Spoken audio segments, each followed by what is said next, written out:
today we are going to discuss an interesting and informative topic. This is nothing but a government scheme called the Product Linked Incentive Scheme or the PLI scheme as it is well known.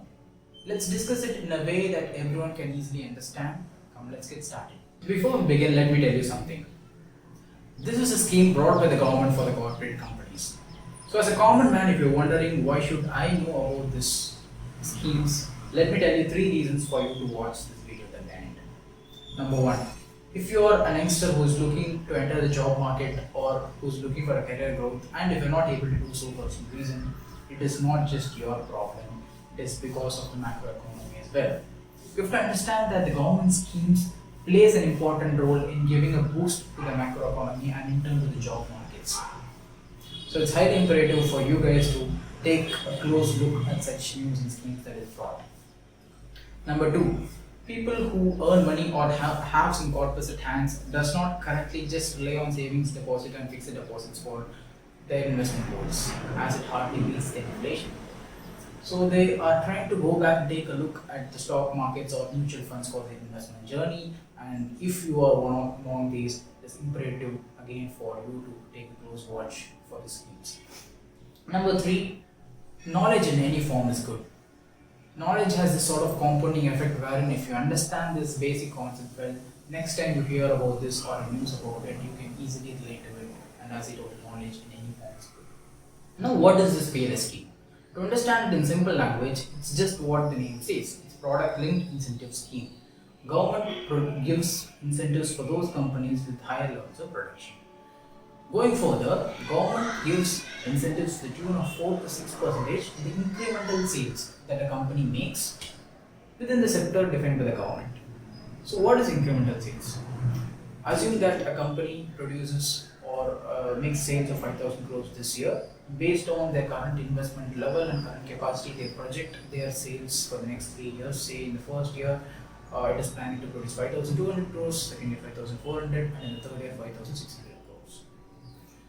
But suppose the company tries to improve the capacity or improve its productivity and produces say 6,000 crores in the first year instead of the planned 5,200 crores. The extra 800 crores that the company has produced is called incremental sales, and that 800 crores is eligible for the incentives provided by the government.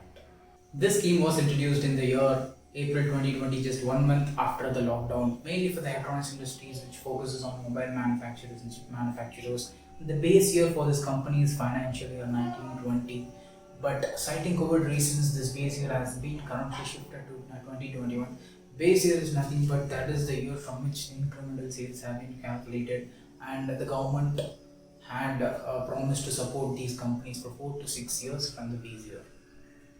Later in November 2020, this scheme was expanded to 10 sectors with a total budget of 1.47 lakh crores, which is enormous. And then in this year budget in February 2021, the 3 more sectors were added to this list, and the total budget has now expanded to a huge 1.97 lakh crores. The sectors that are covered under the scheme includes the auto sector, the specialty steel sector, textile, food industry, electronics, specialty steel, white goods, advanced chemistry cells, solar PV modules, among other sectors.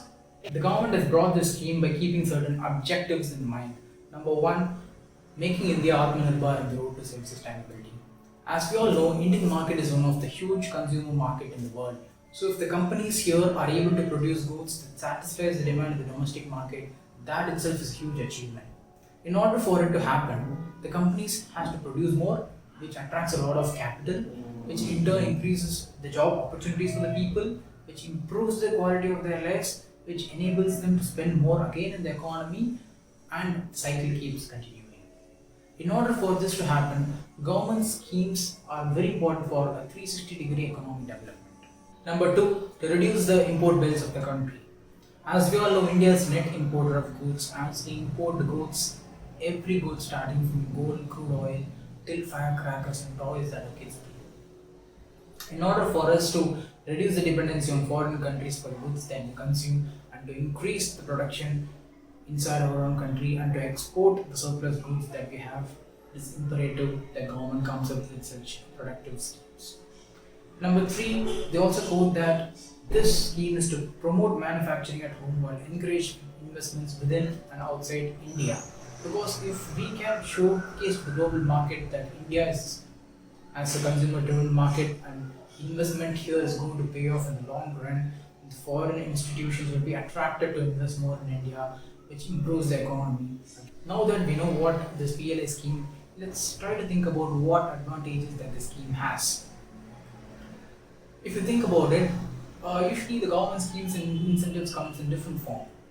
For example, the government can give a low cost land to the company, they can give low cost power to the company, they can give low cost debt or loan facilities to the company, or they can give tax incentives to the company.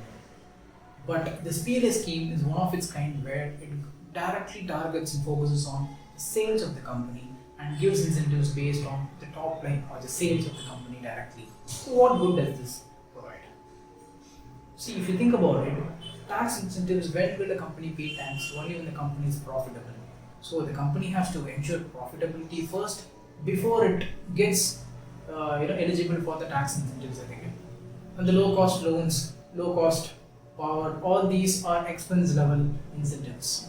But since this product linked incentives is directly linked with the sales of the company, it gives an upfront support for the company for any investments that they make. This is a huge advantage for them to produce more. Number two, as we already discussed, this scheme was initially brought to the electronics and mobile companies in the year April 2020, and if you think about it, that's when US-China trade war was at its peak and most of the other countries were looking at alternate destinations for their supply chain, and that is when exactly India brought this scheme, and it was a scheme in the right time, I would say. Companies and contract manufacturers such as Pegatron, Wistron, Foxconn, Honhai, which are the contract manufacturers of Apple, and companies such as Samsung, Lava, Micromax, Paget, and Optimus, all these mobile companies promised India that it would produce more, and few companies established greenfield projects in India. And if you can imagine this, before the scheme was announced, India was importing close to 80% of its mobile demand. But currently, India is importing only 10 to 15% of the domestic demand, as most of the companies has agreed and started production in India. This is a major shift from where the mobile phone industry was in India was compared to what it is now. Number three, with more production, after satisfying the domestic demand, we've got surplus to export to the global markets as well. As you already mentioned, this is going to further decrease the import bill of India. Though everything looks rosy on its face, there are certain disadvantages that the experts point out in the scheme. The experts have a concern that what if this particular scheme is directed to those companies that prove to be inefficient? If the inefficient companies are incentivized, it is not going to help them in the long run. In the short run, for the 4 to 5 years that the government supports them, it might appear to do well, but after the government stops support for these companies, then the companies are not going to do well, and the funds that are getting exhausted should not be wasted in such a way. This is one of the concerns. The another concern that the experts have is that this scheme has to be strategic in nature. Instead of focusing on 10 to 15 sectors at once, which the scheme is currently focusing on, we could instead focus it on specific strategic sectors which require need and the help at this point in time. Now that we've discussed what this PLI scheme is, its objectives, sectors covered, its advantages, its disadvantages, now you should be in a position to comment on whether the PLI scheme is of any good to the nation and for the economy and for the people living in it. Let me know your comments in the comment section below. See you next video. Until then, bye bye.